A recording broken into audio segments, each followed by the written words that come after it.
Welcome back, guys. Welcome to my new video. We were dealing with the topic of menstruation, and up to now, we have done what is menstruation, what is polygon, and some formulas of parameter, what is perimeter, for which figures parameters are defined.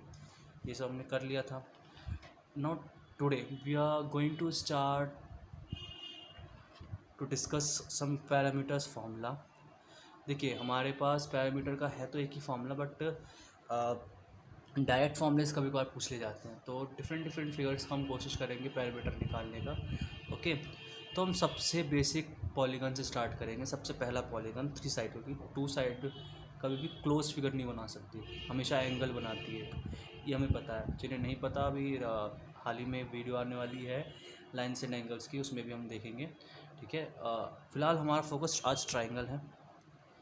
Okay, 3 side का closed figure, we all know that, इसे हम triangle कहते हैं. अब इसमें scene क्या है? इसमें सीन ये है कि ट्राइंगल आपका 3 टाइप्स का होता है.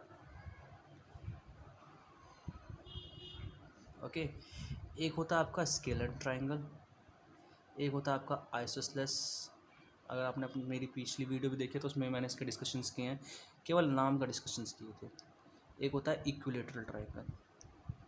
ओके, अब आगे कंटिन्यू करने से पहले पहले मैं आपको एरिया का एक ब्रीफ दे देता हूँ, बिकॉज फिर हम एरिया एंड पैरामीटर दोनों ही फिगर में निकालना सीख जाएंगे. ठीक है, वरना फिर एरिया के लिए अलग से वीडियो का वो हो जाएगा, प्रॉब्लम हो जाएगा.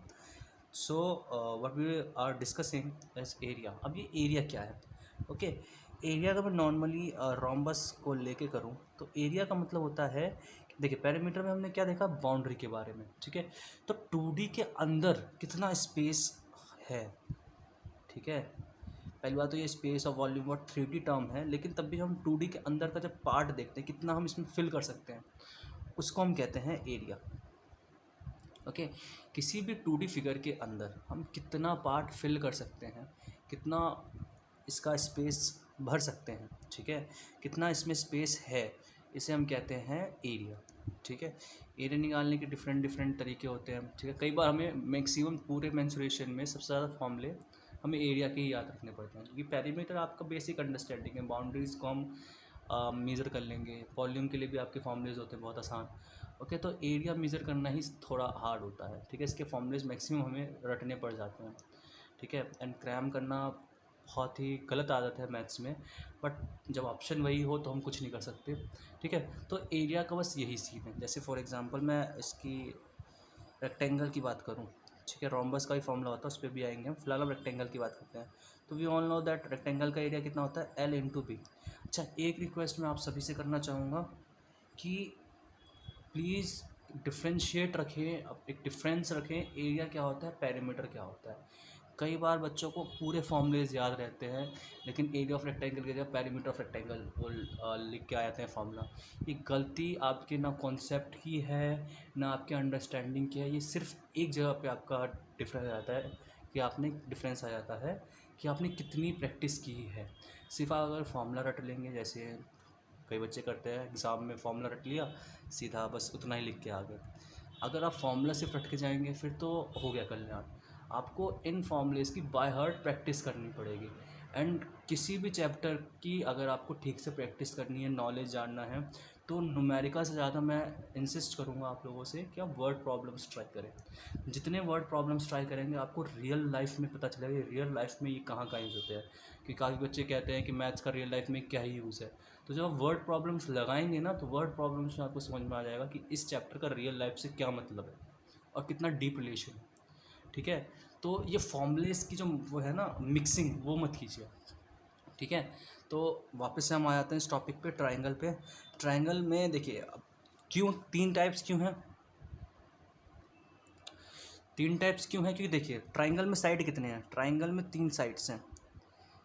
ठीक है, अब 3 साइड हो सकता है तीनों इक्वल हो सकता है 2 इक्वल हो, एक अनइक्वल हो सकता है तीनों ही अनइक्वल हो. तो इस बेस पे 3 टाइप्स के ट्राइंगल होते हैं. तो पहले हम पढ़ते हैं इक्विलेटरल ट्राइंगल. ठीक है, हम सब पर इसके बारे में जानते हैं इक्विलेटरल ट्रायंगल के बारे में। ठीक है, इसलिए थोड़ा सा इसमें स्पीड अप करेंगे हम। ठीक है, इक्विलेटरल ट्रायंगल क्या होता है? एक ऐसा ट्रायंगल जिसके तीनों साइड्स की लेंथ सेम होती है। ओके, यानी अगर ये ए है तो ये भी ए होगा, ये भी ए होगा।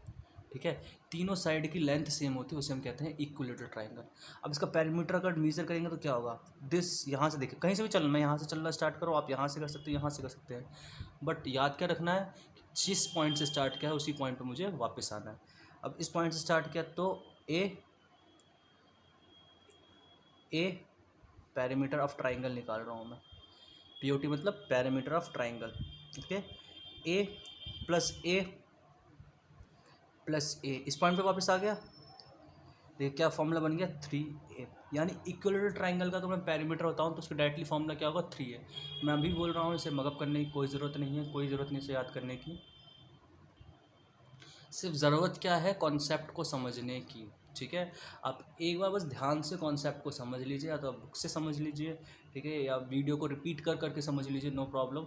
लेकिन समझ, देखिए कोई भी क्वेश्चन, कोई भी कॉन्सेप्ट समझने के दो ही तरीके हैं, या तो आप ठीक से उसे रीड आउट कर लीजिए, या ठीक किसी फैकल्टी समझ लीजिए, या मैक्सिमम नंबर, मैथ्स का ही फ़ायदा, मैक्सिमम नंबर ऑफ क्वेश्चन जितना लगा सकते हैं आप लगाइए। ठीक है, तो इक्विलेटरल ट्राइंगल का फॉर्मूला मिल गया। अब इसके अगर मुझे एरिया का फॉर्मूला फाइंड करना हो तो एरिया ऑफ ट्राइंगल नॉर्मली इसका फॉर्मूला होता है आपका half base into height. Okay, मैंने पहले कहा है कि एरिया का फॉर्मूला कैसे आएगा वो जस्टिफाई अभी मैं नहीं कर सकता, बिकॉज एरिया का फॉर्मूला निकालने के लिए हमारे पास 11th-12th में टॉपिक्स होते हैं लाइक डिफरेंशिएशन। ओके, हम लोग स्ट्रिप्स काटते हैं एंड मैनी मोर थिंग करते हैं, छोटे छोटे पैचेस ले लेते हैं, फिर उसे मल्टीप्लाई करके होल एरिया निकाल देते हैं। तो वो तो मैं भी करके दिखा नहीं सकता। ठीक है, तो जो फॉर्मूला हमें पता, हम देखिए, हम जितना कोशिश करते हैं, जितना कोशिश कर सकते हैं कि आप रटे ना, उतना आपको बताएंगे। ठीक है, कुछ चीज़ें तो रटनी पड़ेंगी आपको। तो एरिया ऑफ ट्राइंगल हमें नॉर्मली पता है होता है half base into height, right, होता है हाफ बेस इनटू हाइट। लेकिन इक्विलेटरल ट्राइंगल केस में ये हो जाता है √3/4 a square. What is a? A is that equal side of equilateral triangle. ठीक है, आप चाहे तो उसे ड्राइव कर सकते हैं, लीजिए आपके लिए मैं ड्राइव भी करके बता देता हूँ। ठीक है, जैसे मान लीजिए ये आपका इक्विलेटरल ट्राइंगल है।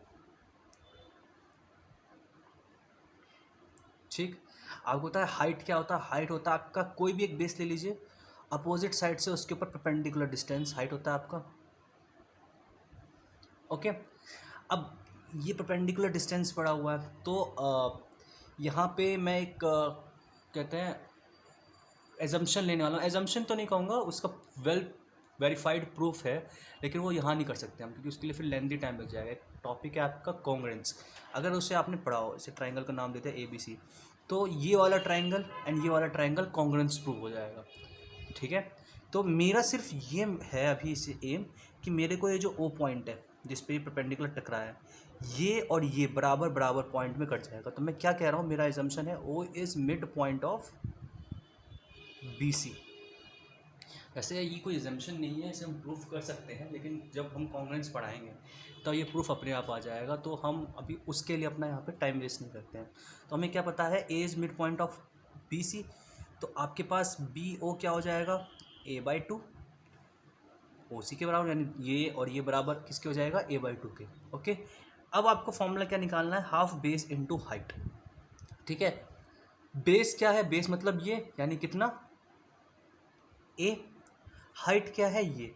अब हाइट निकाल रहे हैं, आप किसी चीज़ का एरिया निकालते हैं, पेरीमीटर निकालते हैं, तो किसी अननोन वेरिएबल के फॉर्म में तो नहीं निकालते, आप निकालते तो उसी के फॉर्म में ना जो आपको पता हो। आपको h तो पता नहीं, h आपने माना है ना, तो आपको क्या निकालना पड़ेगा, h निकालना पड़ेगा a की फॉर्म में। कैसे निकालेंगे, सिंपल, पाइथागोरस थ्योरम लगा देंगे, या तो इस ट्राइंगल की 90 डिग्री तो है ही,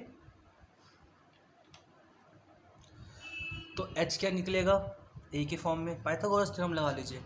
चलिए पाइथागोरस थ्योरम लगाएंगे तो क्या होता है, जो हाइपोटेनस का स्क्वायर होता है वो किसके बराबर होता है, परपेंडिकुलर के स्क्वायर प्लस बेस, बेस क्या है, A/2 का होल स्क्वायर। अब इसे आप सॉल्व करेंगे तो h की वैल्यू आएगी आपकी √3/2a। अब इतना काम आपको खुद करना पड़ेगा। ठीक है, इसको इधर ले जाइए, एच को यहीं पे रखिएगा, ठीक है। अब एच स्क्वायर की वैल्यू नहीं चाहिए मेरे को, एच की वैल्यू चाहिए, तो जो भी वैल्यू आएगी इधर ट्रांसफ़र करने के बाद उसके ऊपर पूरा का पूरा रूट लगा दीजिएगा। ओके, तो यहाँ पे एच की वैल्यू क्या है, √3/2a। सॉल्व करेंगे तो आ जाएगी √3/4a²। ठीक है, देखिए ये एरिया भी आपके फॉर्मूले से आ गया, सिर्फ ये फॉर्मूला याद करना होगा मेरे को, half base into height. Okay, ये आ गया आपका इक्विलेटरल ट्राइंगल का एरिया। अच्छा, अब सीन क्या है इसमें, सीन ये है कि आप चाहे तो ये वाला फॉर्मूला भी यूज़ कर सकते हैं,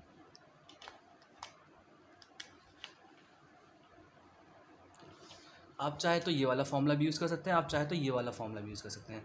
लेकिन जब भी इक्विलेटरल ट्राइंगल क्वेश्चन दिया जाता है आपसे हमेशा एक्सपेक्ट किया जाता है ये वाला फॉर्मूला। ओके, सो अब आपकी चॉइस है कि आप ये वाला फॉर्मूला यूज़ करें, हाफ बेस इंटू हाइट, और आपके दिमाग में ये पूरा का पूरा कॉन्सेप्ट होना चाहिए कैसे ये डिराइव हुआ है। ये भी कर देंगे तो नो प्रॉब्लम, और ये डिराइव करके आंसर भी करेंगे नो प्रॉब्लम, क्योंकि क्वेश्चन में जब हमें सिर्फ एरिया निकालना होता है, कोई आपका वर्ड प्रॉब्लम नहीं होता है, तो ये 1 या 2 मार्क्स का क्वेश्चन होता है जिसमें 1 मार्क्स का फॉर्मूला होता है एंड 1 मार्क्स का आंसर होता है। तो आपको खुद क्लियर करना पड़ेगा कि आपको याद हो। अच्छा, ये याद हो सकता है बिना मगज के भी, अगर आप ढेर सारे क्वेश्चन ट्राइंगल के लगा दें तो। नेक्स्ट है हमारे पास isosceles triangle.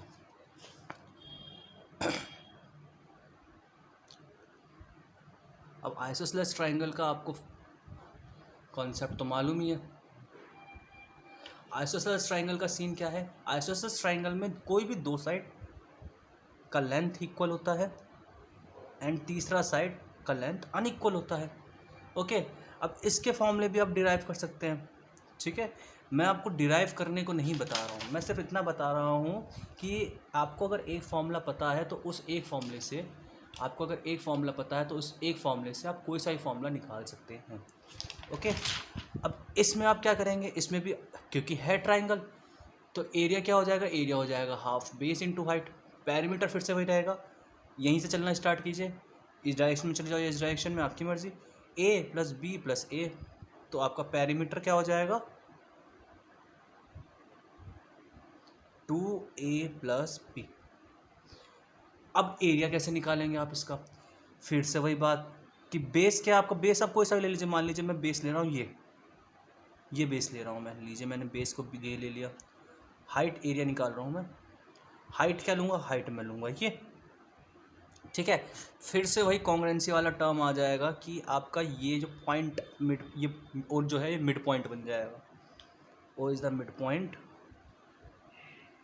Of A B. Mid point यानी इक्वल इक्वल पार्ट में डिवाइड कर रहा है। फिर से लगाइए पाइथागोरस थ्योरम, इस बार मैं आपको पाइथागोरस थ्योरम पूरा लगा के दिखाता हूँ कि मुझे ऐसा लग रहा है कि पिछले वाले क्वेश्चन में आप लोगों ने पाइथागोरस थ्योरम सही से नहीं लगाया है। कैसे, इस ट्राइंगल को पकड़ेंगे हम ओ सी बी, इसमें आप देखिए ज़रा, यहीं पे लगा लेते हैं हम। हाइपोटेनस का स्क्वायर इक्वल्स टू बेस का स्क्वायर प्लस हाइट का स्क्वायर। मुझे एच स्क्वायर की वैल्यू से मतलब है तो ये क्या हो जाएगा, a² - b/2 का होल स्क्वायर। अब मुझे एच स्क्वायर की वैल्यू से मतलब तो है नहीं ना, मतलब यहाँ पे एच स्क्वायर मैंने यहाँ पे क्यों छोड़ दिया, क्योंकि मुझे एच चाहिए। ठीक है, अब एच चाहिए यानी क्या, अगर एच पावर 2 उधर जाएगा तो ये क्या हो जाएगा, होल रूट हो जाएगा। ठीक ठीक, अब ये वैल्यूज़ एज इट इज़ उठा के यहाँ पर डाल दीजिए, a² - b²/4 का रूट। चाहे तो आप ये सीधा फॉर्मूला यूज़ कर सकते हैं, या फिर इसे थोड़ा और अगर आप सॉल्व करना चाहें तो सॉल्व कर सकते हैं। ये हो जाएगा 4a² - b²/4। आगे करना चाहें, 4 का रूट क्या होता है 2, तो बाहर आके मल्टीप्लाई ये हो जाएगा।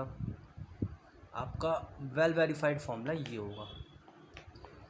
ठीक, अब इस फॉर्मूले से भी इक्विलेटरल तो जा सकते हैं, कैसे, जहाँ जहाँ ए रखा है वहाँ पे, जहाँ जहाँ बी रखा हुआ है वहाँ पे ए डाल दीजिए, आप दोबारा पहुँच जाएंगे इक्विलेटरल ट्राइंगल के फॉर्मूले पे।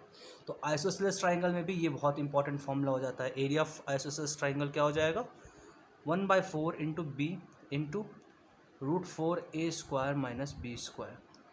ये आइसोसेलेस ट्राइंगल का इक्विलेटरल ट्राइंगल का फॉर्मूला 7th क्लास में केवल इक्विलेटरल ट्राइंगल का फॉर्मूला है, 8th 9th 10th इन 3 क्लासेस में आपका आइसोसेलेस का फॉर्मूला डायरेक्टली पूछा जाता है, तो ये आपको थोड़ी सी प्रैक्टिस लगानी पड़ेगी। वैसे आइसोसेलेस के बहुत कम क्वेश्चन बनते हैं, क्योंकि पेरीमीटर एंड एरिया में क्वेश्चन बनने के लिए बहुत बड़े बड़े टॉपिक्स हैं हमारे पास। क्वाड्रिलेटर्स के कई सारे टाइप्स हैं आपके पास, तो ये क्वेश्चंस तो बड़े कम बनते हैं, लेकिन हाँ फॉर्मूला डायरेक्टली पूछते हैं इससे, ठीक है। तो इक्विलेटरल तो आपको मेनली याद हो जाता है, क्योंकि इतनी बार आप यूज़ कर चुके होते हैं। मैं आपसे इंसिस्ट करूँगा, रिक्वेस्ट करूँगा कि आप एरिया ऑफ आइसोसेलेस ट्राइंगल जरूर याद कर लीजिए, ठीक है। पेरीमीटर तो किसी का याद करने की ज़रूरत नहीं है। लास्ट है आपका स्केलेन ट्राइंगल। ये सबसे इजी होता है इनके फॉर्मूलेस। क्यों? क्योंकि अब तक हमने जो भी पढ़ा है वो सारा, जैसे मान लीजिए ए, ये बी, ये सी, पेरीमीटर निकालेंगे ए प्लस बी प्लस सी हो जाएगा।